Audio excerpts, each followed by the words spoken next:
play a lot of tennis, and we've been able to have a lot of success thanks to being able to work with Dr. Romano and his team, Dr. Ramosa, DeRosa, sorry, Ramosa, DeRosa. He's been absolutely awesome. The Madison Medical and Sports Rehab Center has been pivotal for us. I think probably going back 5 or 6 years. We've had players that have played the US Open, players who are number one in their countries. I think we've had Japanese, Chinese players here. We've had players like Michael Jang, who's a superstar here in the US. And it's been phenomenal to see how you've been able to help these players get back to healthy um, from just really detailed analysis and observation. And what I love the most is we've been able to work closely with the sport of tennis, which is very different, unique, and specific. I know Dr. Romano has a huge background in baseball and in martial arts and all these different sports that involve wrists and elbows and shoulders that most people don't really know about. So I won't talk too much, but I'm really excited to have Dr. Carmen Romano here. And thank you so much for your time.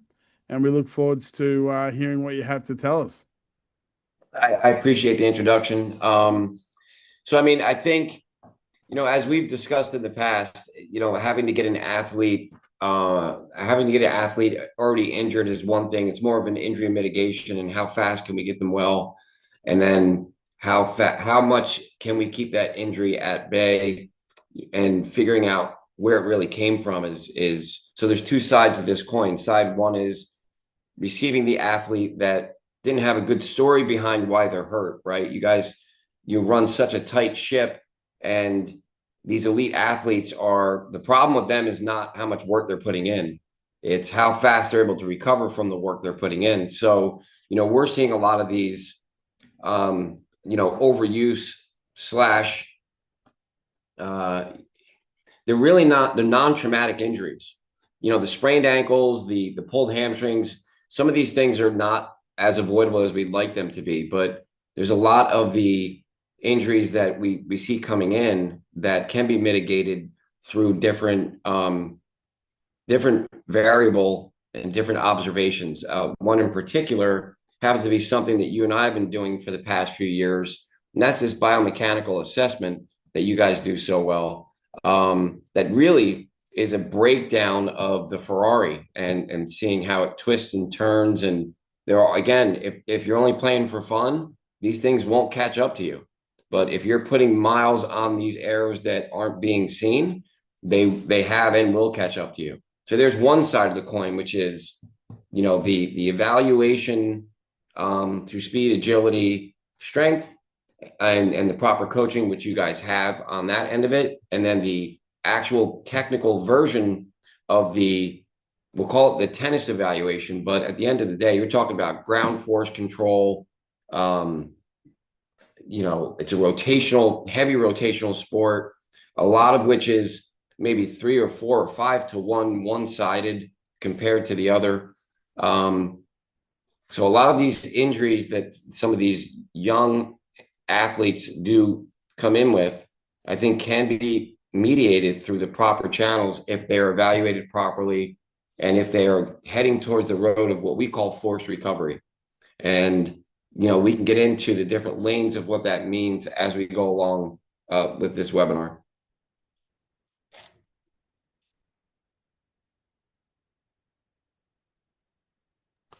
I think for me, you hit a really important point here, and that is a lot of the kids are doing a lot of hours. That's a reality of tennis today. In my day, many, many years ago, we were playing a lot of different sports.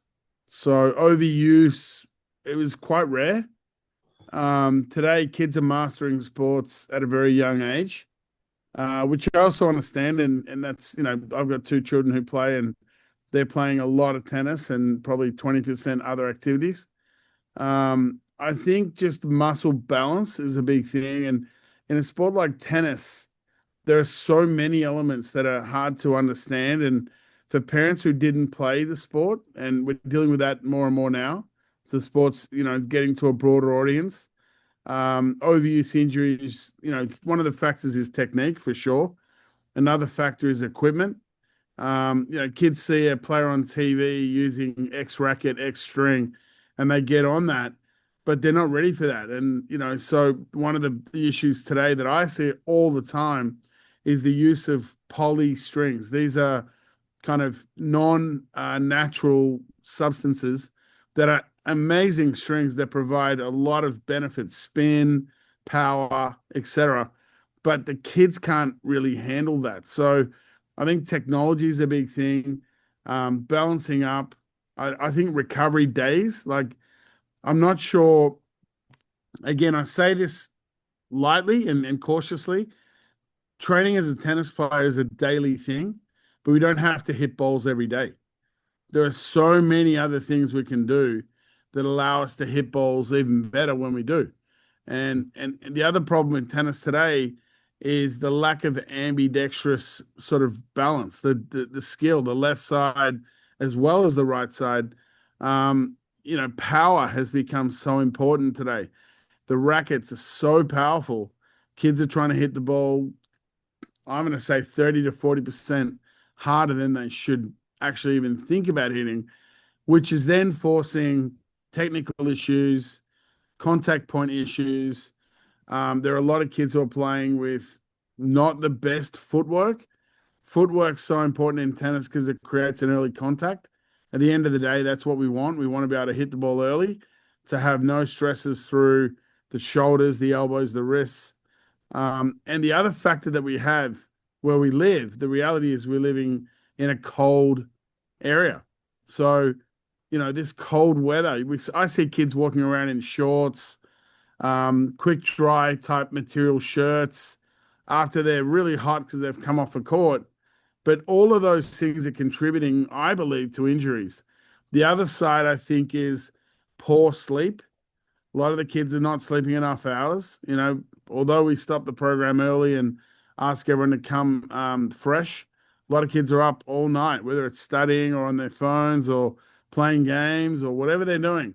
So there's so many factors today that makes them a little more susceptible to injuries that in my day wasn't a factor.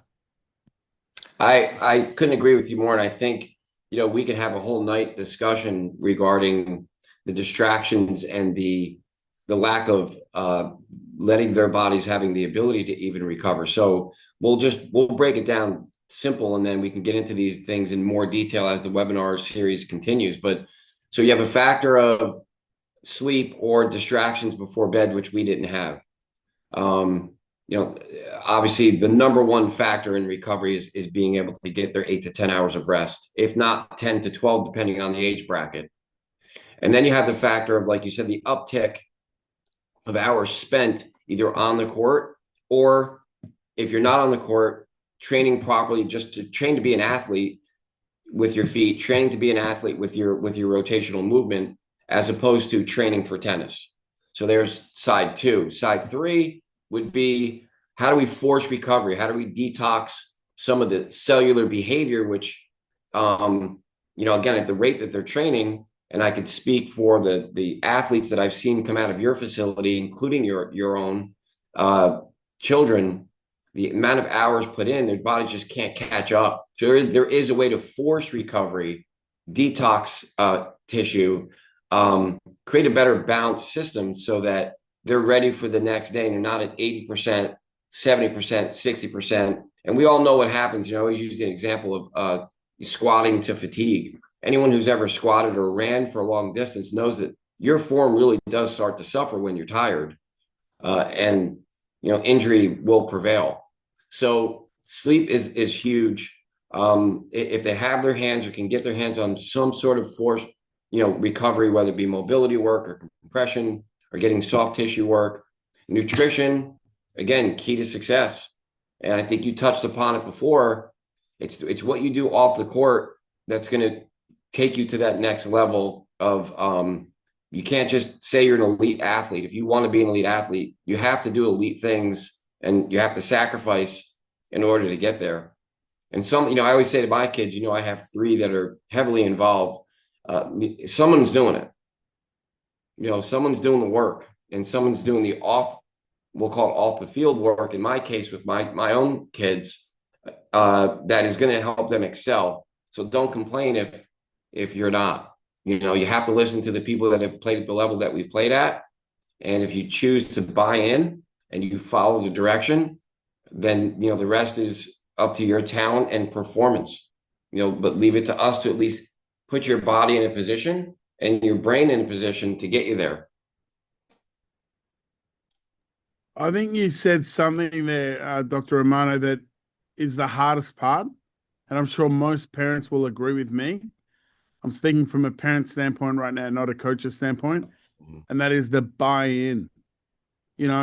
As kids get bigger, stronger, heavier, better athletic bodies, it requires more preparation. So that means more time. That means more time before they start their hour or 2 hours. It means more recovery time. The habits that go with the need of recovery, the more sleep on a weekend. It's not always about just hammering the schedule, being more court time, more ball striking. One of the challenges we have, and I'm speaking very openly, and I may offend some people, but you can't just value ball striking. You have to value the preparation time. Yeah. One of the mantras I sing to my kids is, the preparation equals all success. Mm-hmm. So getting there early, warming up, stretching, running, doing all those one percenters, not only do they make you play better and be more alert when you're actually playing, but they help you be ready for the next match.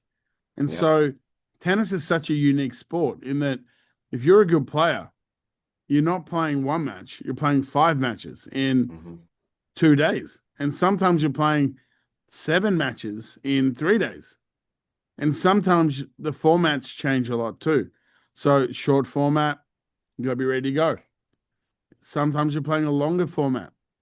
Right. And So do you have the nutrition inside to help with your forced cellular recovery? Do you have the hydration, which I think a lot of times is a huge, it's an undertaking and it's a confusion. There's way too much media regarding, let's talk about this hydration world and the lack thereof. First off, water is not hydration. It does not contain the electrolytes that are needed. I'm not saying water is bad. It's better than nothing. But only water is not enough.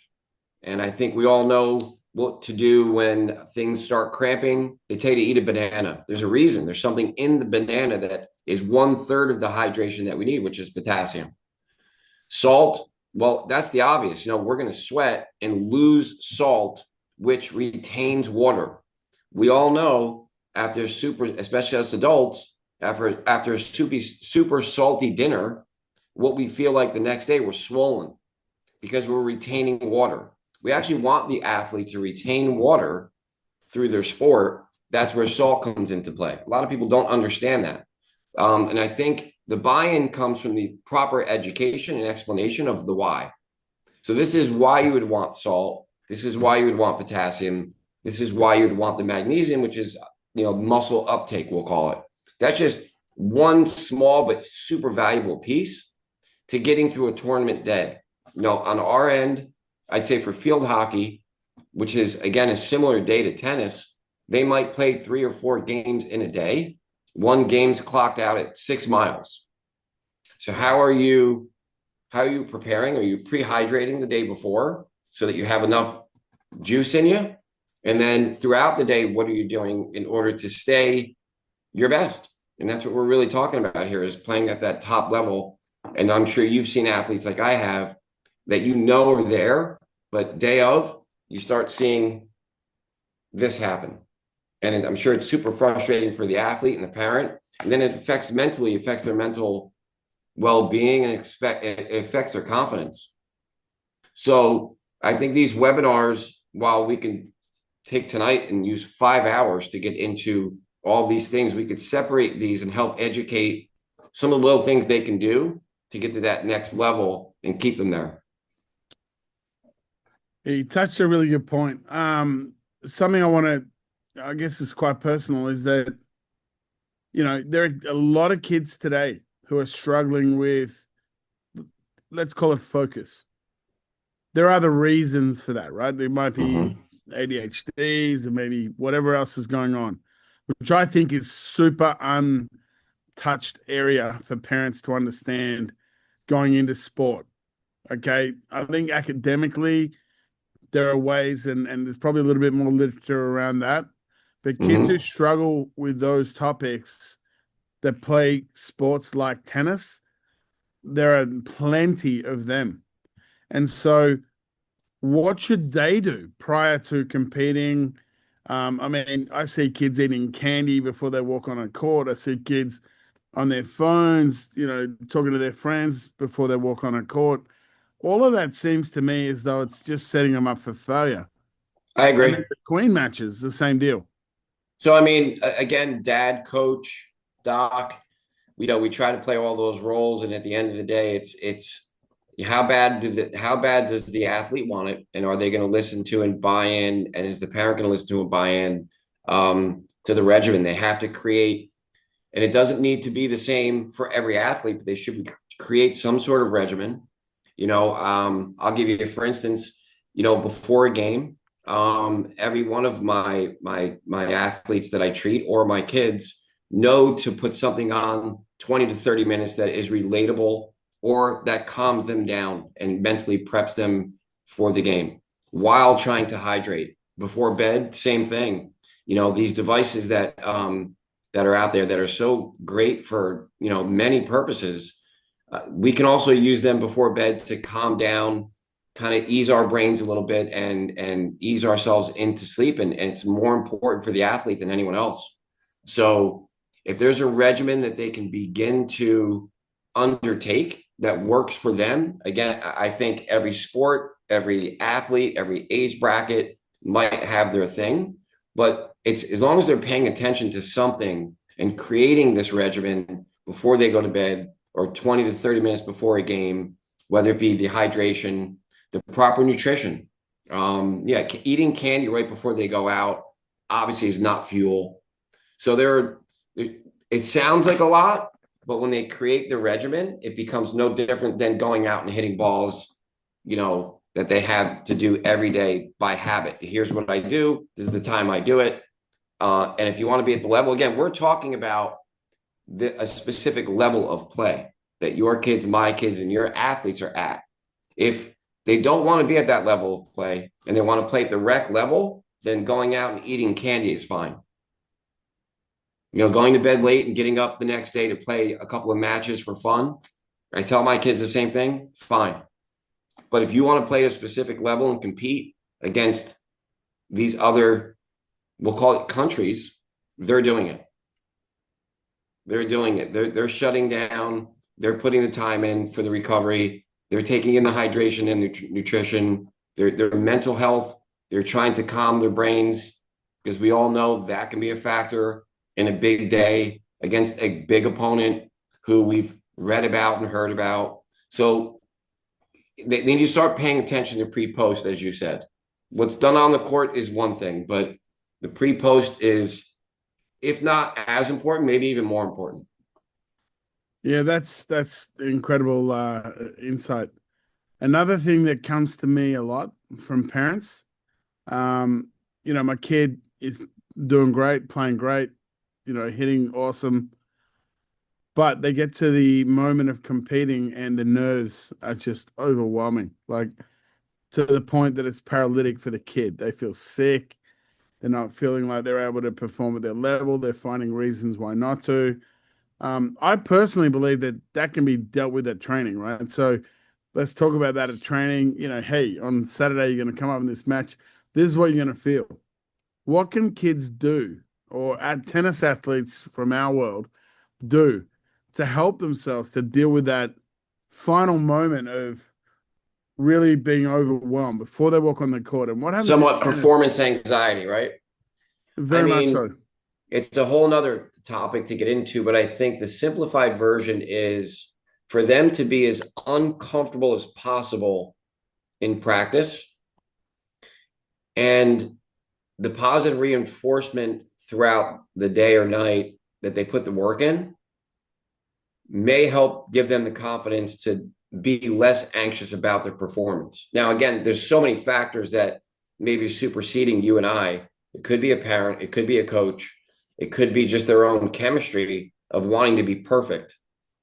But if these athletes could put themselves in uncomfortable positions during practice to where they're really working their tail off, then by the time they get to the big show, it's kind of like releasing the chains, and this is your time to just perform. And that's kind of how they have to look at it to their best. I mean, even the professionals suffer from, I don't know if it's an ailment, but they suffer from this problem, which is, the day's here and the level is high and they want to do their best. It really comes from being a perfectionist. So I think regimen is huge, that, being uncomfortable in practice and pushing yourself so that by the time you get to the show, you've been there before. And some of that chemistry will actually leak out. Like once you're uncomfortable within that match, it won't be uncharted territory. Something will kick in to say, I've been here before, I'm good. And that self-talk is definitely crucial in helping them through that final, we'll call it, that semifinal. We run, Dr. Romano, we run a lot of, weekend tournaments where kids do have to play multiple matches, 2, sometimes 3 matches in a day. With, obviously, an hour or 2, sometimes, 3 hours rest. Sometimes they'll have like a 6-hour break in between matches. So, one question I would have probably on behalf of a lot of the kids that compete regularly is any advice if they have 3 matches in a day, so they may be competing for 6 hours spread out throughout the day, or they may have a match at 11 a.m. They may have a 6-hour break, and they may have a match at nighttime. So how to kind of prepare for like those 2 situations that happen, especially at the high. But depending on the breaks within time. So the second scenario of an 11 and a 6, they need to treat the 6 o'clock like they would their only match of the day. It's almost like they had just showed up for the first time, warm up like it's their first match, mentally prep like it's their first match. Make sure that they have the proper calories, after their first match into the second match, because there is a big gap there. But again, if you're playing at 11 and then you're playing at 6 and you're eating a bunch of junk in between and some of these awful energy drinks, and you're going out there like it's your second match, then you're going to play most likely like it's your second match. Yeah, I think that is so true. Again, tennis is a unique sport in that, I mean, obviously I'm biased, but it's so many physical demands and mental demands. So kids are facing the fear of playing a higher level player, a seed, a higher UTR, whatever it's going to be. I shouldn't win, but I have to win. Is my body ready? Is it not? Have I recovered enough? I think probably setting up those routines, like you mentioned earlier, is key. And athlete buy-in is one of the hardest. I'm sure every parent would agree. It's so difficult to get the kids to eat the right thing. Hey, eat half a banana. I'm not hungry. No, it's not about being hungry. The banana is going to help you not, you're going to have more fluid ability. You're going to be more hydrated. You're going to be able to output longer. You don't know if your match is in tennis. They don't know if their match is going to be an hour or it's going to be 3 hours. And then again, kids who are coming from our area, it's so cold up here. We often have to go and play over in California or in Arizona or in Texas where it's brutally hot. And so I think there's a little bit more dehydration here due to the fact that it's cold and we're not as thirsty. That's just I'd say more of a hypothesis of mine that it seems when we're in season for hockey, I'll give you an example. We're in season for hockey and wrestling. I see more hockey players coming in dehydrated, needing an IV drip than I do wrestlers. And you wouldn't think so, being the wrestling room so damn hot, and they probably lose 3, 4, 5 pounds of practice during wrestling, but my hockey player comes in dehydrated. So to your point, I think the weather plays a role in this hydration issue due to the fact that we are not as thirsty because we are not as hot, I think. That's actually makes a lot of sense. We've got one quick question in here, Doc. I'll throw it in. What other foods contain potassium other than salt and bananas that are quick to eat while they're on the court? Quick to eat while they're on the court. So we're talking about right in between a match. During a match or between a match, quick turnover. You're not going to get the referee might digestion say- in time. So again, this buy-in to prep is more important than within the match. Within the match, you're talking about lightly hydrating so that it's not too much too quick. You don't want everything to be joggling around in your belly and not where it's supposed to be. So the prep is key to that 2 or 3 match day. What you did the night before, what you do the morning of is really gonna show itself that day. Flipping themes a little bit. Physical, muscular fatigue. How can we help our players to get up for the next match? We played a really long match. It was a tie break, took 3 hours.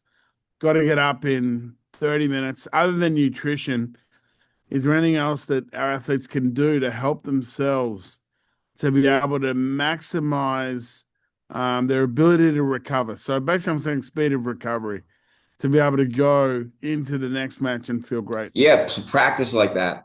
Again, it's you look at the boxing world, everything they do is 3 minutes on, 1 minute off.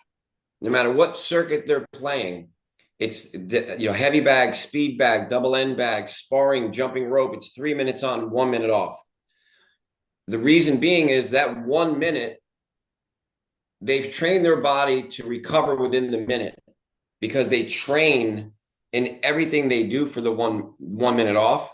So their heart rate comes down.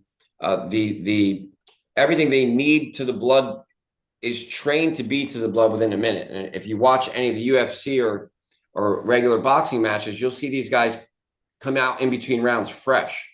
And it's because they train like that. And I'm only using that as an example because I cannot say I'm a pro at the tennis world, but I would imagine if they're practicing like this every so often, pushing themselves for an hour to 2, and then training their system to be able to bounce back and recover within a short period of time to be ready.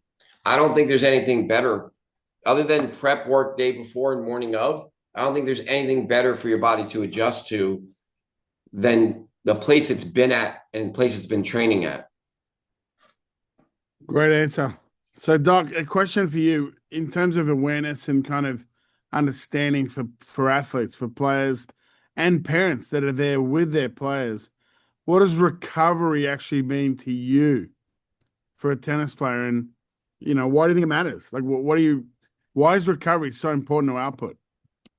Again, I have 2 lanes of recovery. We have what I would call forced recovery, which are a lot of the things we've done with your athletes and your own kids, which, minus the problem, minus any issues, we are creating an environment to heal faster so that you are ready for tomorrow. That's the forced recovery world. It's getting your body as close to 100% daily as possible. And my philosophy has always been he or she who recovers fastest wins. That's the forced recovery world. Then there's the recovery sense of the day or the weekend and the mental prep, before bed or before a match, the nutrition and the hydration. Those are the 2 worlds of, for me, recovery. There's forced recovery, what you're doing on your time off the court. And then there's how do you recover the day of a tournament? And what are you doing that is either adding or subtracting to your recovery that's going to make the difference? And, let's face it, you and I both know the level that you've been at and the level you coach at, if they don't buy in, eventually they're going to fall off.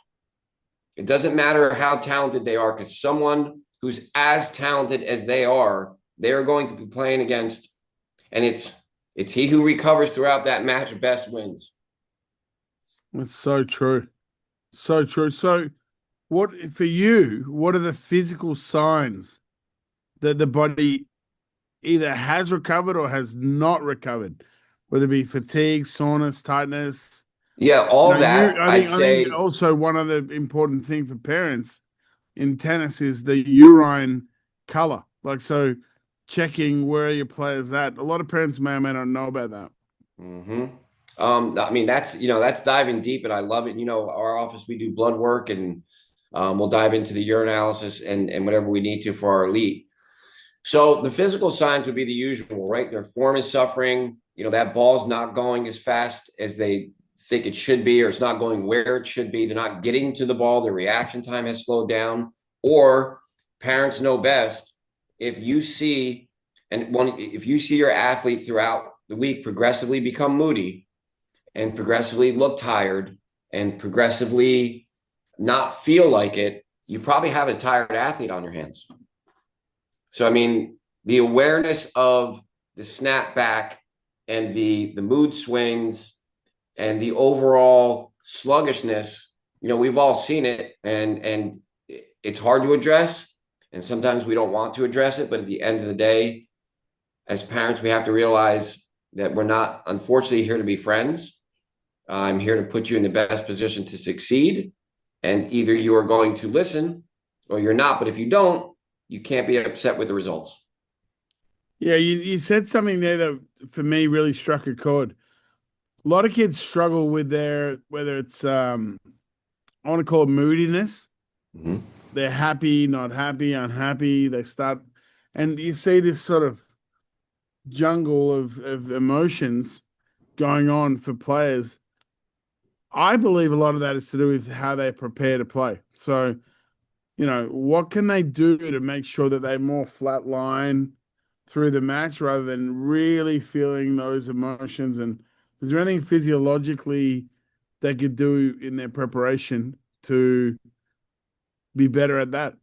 Yeah, I mean, I can tell you what to not do, which is you want to avoid the spikes, right? You want to avoid these energy spikes and these sugar spikes, because while they come with a boost, there's the price to pay, right? There's a price to pay when that starts to dwindle off and you start coming down here. You end up finishing further down than you started.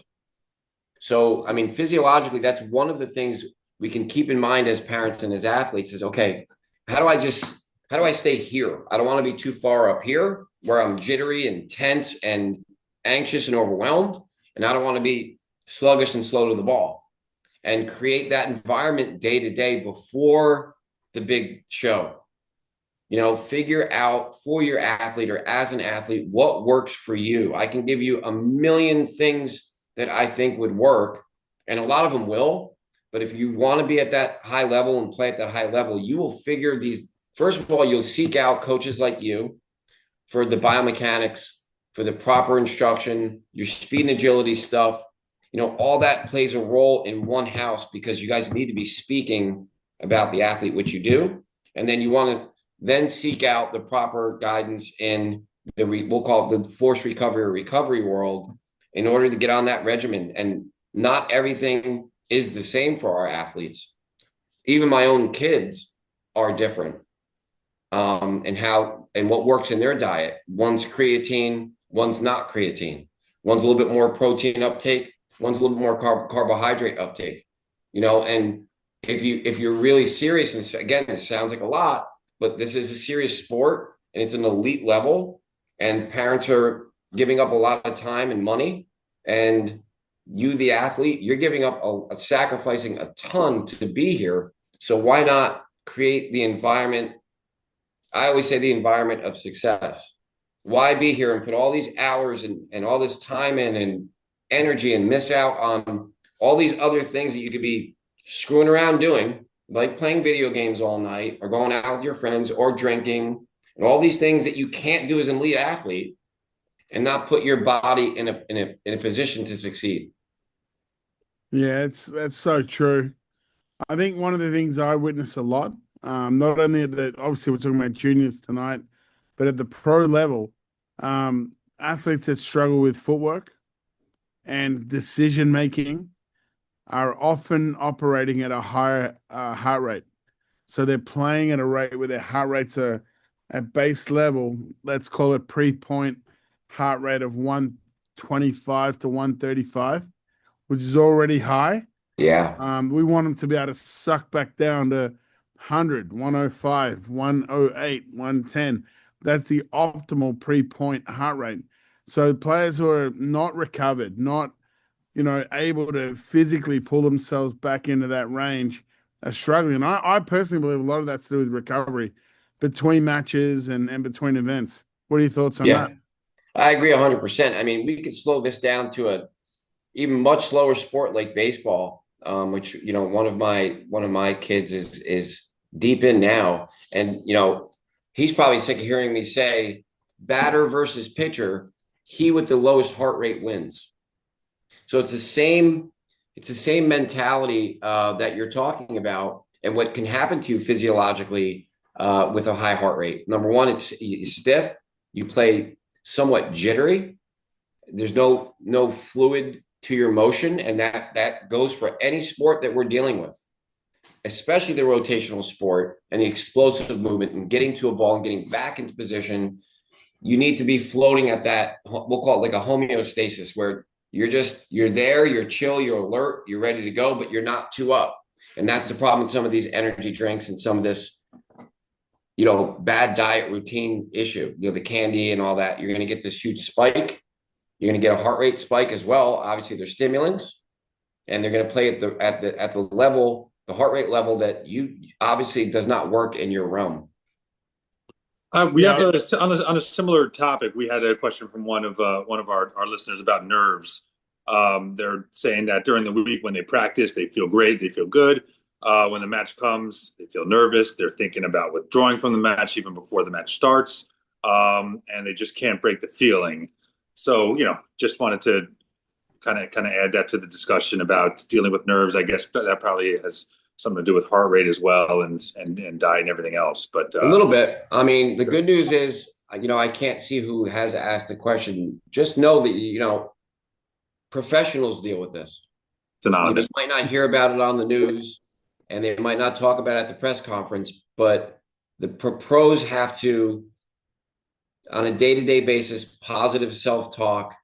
Because again, the mental aspect of an elite sport, you're not being singled out or alone that you feel these things. You're just being open about it, and you're speaking about it. So that's step one, is acknowledging that there might be a problem. And then step two is this a diet, nutrition, or tired situation where your hormones are imbalanced, let's say, because you are not getting the proper rest? Or is this one of those situations where you have to seek out and find what works for you to calm those nerves, whether it be self-talk, positive talk, listening to certain books, ebooks, or music that may calm you down, or again, putting yourself in really, really uncomfortable positions when you're in practice.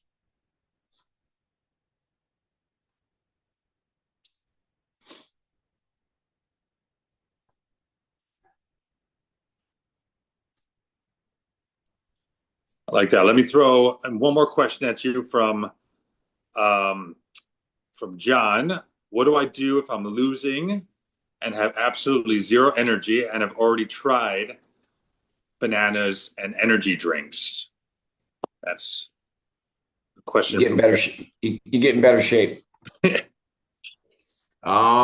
Listen, there's also variables out there, John, that we don't see. At the end of the day, you might have done everything right, but you might have put 1,000% of your energy into match 2, and now you're into match 3, and you just have to dig and make the least amount of mistakes possible. Unfortunately, there are going to be times that you did everything right, and you are still having the feeling of, man, I almost can't feel my legs. And that's just your output. I don't know the sport of tennis and the pacing mechanism behind it. Similar to not knowing the pacing mechanism behind running a marathon, let's say. So that's when you lean on your coaches, John, and you figure out what might be going right or wrong, I think, throughout that day of tournament, to be able to potentially pace yourself, if knowing, you're supposed to give it all each match, I'm sure. But I'm sure your coach is there the level that they've played at, they've had that feeling that you felt, and they felt like they've prepared, and now they're in their last match or second to last match and feel like they have nothing left. So I would tap into them and see if they can help you figure out some of the things you could do to prep mentally and physically, and then if there's a pace game throughout the day for these tournaments.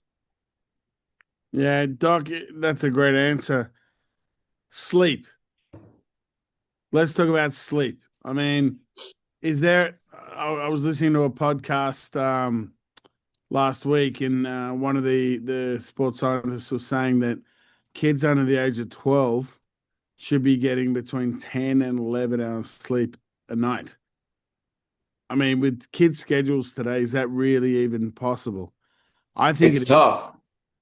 But what are your thoughts on sleep? And as the kind of, the level goes up, the archive goes up, the ratings, the higher level tournaments, older level players, less time down between.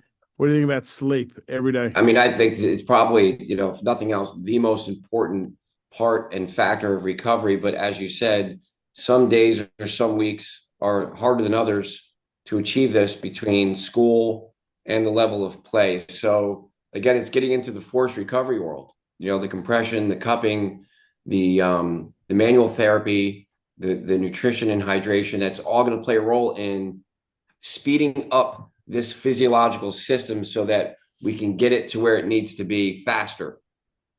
I think that's the key. I don't think they're going to get 10 hours of sleep every night, but there sure is a way to speed up cellular recovery. And we know this because we've seen it with these elite athletes from the professional level all the way down to 12 years old. One of the stories I love to tell, Doc, I was very fortunate to be part of the Roger Federer team back when he was at the very top, back in 2015, 14, 15. And no one believes me when I tell this story. And I tell my kids, Roger's about to walk on the biggest stadium on the planet, and 35 minutes before it, the guy's asleep in a couch. He's done all his preparation. He's ready to go. His body's loose. He's ready. Before he walks on court, he's lying down, eyes closed, in a very light sleep, ready to go. 9 minutes later, he's up, walking on the court, ready to go. But he's done the preparation. And so that sleep, that almost comatose type, I think the ability to fall asleep at will, it's one of those things that the top athletes can do. Yeah. I was able to see that with many, many top tennis players. Whereas I see kids running around like crazy with their friends and their parents on the phone. Their parents are speaking at them one more time and remember this, remember that. What are your thoughts on that? I think you said it perfectly. Obviously, if they're tournament style and they can't necessarily find somewhere to close their eyes, that calmness in between, and they're also running around with their teammates. They're going and doing TikToks and they're all the things that aren't calming. Again, I hate to say you can't have some fun and you can't go do your thing with your comrades that you're going into battle with, but sometimes you have to be a little selfish. You have to walk away from the crowd, tell mom and dad, listen, I'm going to take some time over here and just bring myself back to where I was on the way. Because, that car ride there, again, is super important for any of the athletes that I am able to discuss this with, or my kids. The car ride there and mental prep is the same throughout the day. And I think it does change. You're right. It changes throughout the day where things can get stressful too. Maybe they had a bad match and now you got mom or dad or coach saying, listen, next time and now nothing's calm before the next match. Now they're going into the next match jittery, somewhat fatigued, and that's going to delay a lot of things, especially in the sport. Yeah, so true. I think for me, recovery habits and routines are a lot more than just what you do. Sometimes it's also what you don't do that really differentiates those that are able to compete, stay calm when it's stressful. But what are your thoughts on things like obviously stretching, rolling, ice baths, There's so many things today, compression. What are your thoughts on all of those things? Depending on the family and the resources and what they can get their hands on, we could be as simple as making sure you're doing your mobility work and you're either stretching or getting stretched. The rolling, I think you have to be careful with the foam roller pre versus post. I think foam roller can eat up a ton of energy pre-match. So just moving around, getting warm, going through your tennis motions is probably the biggest key to success. And I really think it comes down to the buy-in and creating that regimen that works for the athlete. Female to male, 10-year-old via 18-year-old. We talked about it before we hopped on that this webinar could go on, and hopefully we continue this and we break this up into series of types of athletes, body types, age brackets, and what to look for and what to do. So there's generic versions of this recovery, like the stretching and mobility work and just the obvious stuff and diet and the sleep. And then there's diving in a little bit deeper for the elite athlete, and being specific to them. One of the things I wanted to ask you specifically, today you have, massage guns, Theraguns, self rollers, you got these, self kneading, whatever it's going to be.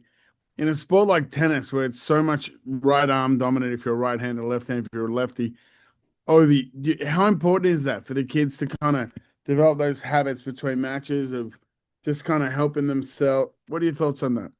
I think it's a really good point. It is a dominant sided sport, lower half and upper half. So some time should be spent doing some mobility, some stretching, anterior and posterior work, getting the blood flow.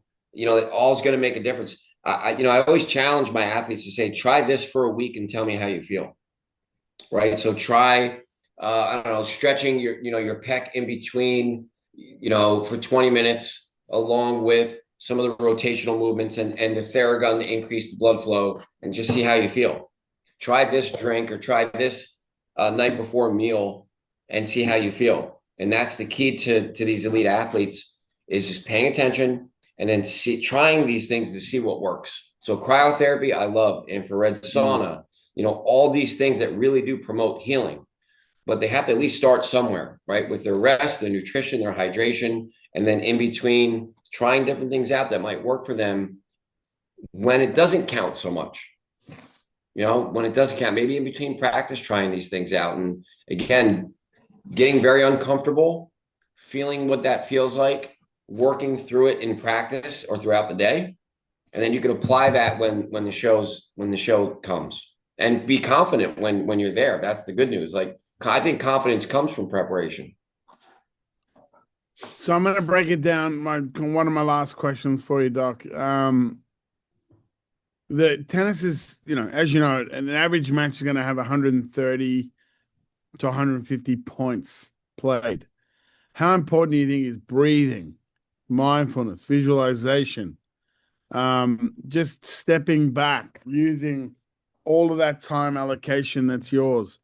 Tennis is so unique in that kids are playing generally 1-5 or 1-4 work to rest ratio. So what that basically means, for every 50 minutes they're out there, they're working for only 10, maybe 15. Right. The rest of the time is downtime. So how well trained your mind is and how well your patterns are rehearsed in that 35, 40 minutes often is going to be the reason why you play well for those 10 or 15. How important do you think that is to train outside of training? It's probably the most. Matches? I'd say it's probably the most at your level, right? Because they're all putting in the hours. Hopefully they're smart enough to listen and get their rest. I think after some of these webinars, they'll start seeking out the forced recovery. But at the end of the day, it's that mindfulness of figuring themselves out, what they might need on the court. There's so many good guys and girls that have given just 2-sentence memes on, what do they do after they've lost that 1 point. They're not focused on the 1 point. They're focused on the next one. I mean, so many of your top tennis athletes have spoken about this. like basketball and baseball. So mindfulness is I think it's maybe top of my list of most important. Ari, I'm going to throw it over to you. Yeah, we actually just got a bunch of questions, which I want to send over your way, Dr. Romano. Renee asks, how do you balance evidence-based recovery methods, sleep, nutrition, load management with popular recovery trends like you discussed, like ice baths and cryotherapy? Which, in your opinion, moves the needle the most? That's a good question. I think some of the stuff that's being spoken about, it's, at least there's awareness out there, right? That the stuff exists. So the best thing you could do is get your hands on someone who has some evidence-based material, meaning real-time data. Coaches like Conrad and your program are not afraid to go outside the box and use, let's say, a center like mine to see what works for some of these athletes. And again, I don't think it's a one size fits all. I think there's some real good generic modalities out there like cryotherapy and sauna and some of these other things that there's very, very good cellular data on. And then when we get into the nutrition and hydration, and it's per athlete, but they have to at least try. They have to get out there and start seeking the providers and the professionals that at least have their hands around this stuff, not just the influencers that are talking about what works for them. You know, because I love the fact that someone like Joe Rogan is bringing some of these things to light, let's say, but what works for him as an athlete at his age doesn't mean it's necessarily going to work for one of your athletes at, you know, at the 18U or 16U level. All right, got a couple more. Aside from stretching, what other recovery methods can kids do at home? So, okay, so they stretched after their match, then they got home. The ride was an hour and a half. Their legs may be cramped up in the car when they get home. Any suggestions you have to kind of avoid, you know, any further cramping or maybe tightness the next day? Hydration is going to be key. And again, proper hydration, meaning magnesium, potassium, and calcium. So there are very good things out there today that, you know, minus the sugar, which I believe really does cause a lot of the inflammation. So be careful with sugar.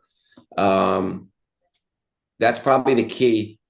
I'd say evening to night would be that hydration factor in reloading of the muscle. Right. All right, we're gonna do some quick rounds here though, because we have a bunch more that just came up. Okay, Renee, thanks Renee for all your questions. These are great. In your experience, what early warning signs do athletes or coaches often miss that indicate an injury may be developing long before the pain even shows up? Form, you know, we might not, you know, as coaches, we'll see an athlete making the same mistake over and over again and getting frustrated. And it really could be due to fatigue and lack of recovery as opposed to their ability. So if we know as parents or coaches that that particular athlete should be doing these particular things within a match or practice and they're not, there's a good possibility that we're missing the fact that we'll call it under recovered. Right. Yeah, I guess on that note, Renee had one more question about recovery. What is the biggest recovery mistake athletes make during the season, and how should their recovery routines change compared to in the off season? 2, 1, these energy drinks, I'd say, is the biggest mistake any of them can make. 2, thinking that they shouldn't be working out in season or stopping their normal workout or at least some sport of mobility, speed, and strength in season. I'd say those are 2 of the biggest ones. Subpar to not seeking out, obviously, the recovery in versus out. Ari, I'm going to jump in real quick, Doc. I think we're going to we might get run out of time, but you know, obviously, just an incredibly huge area that we could keep going on. Could you let us know how can anyone come and see you or your team or get in touch to move forwards on where they're currently at? Sure.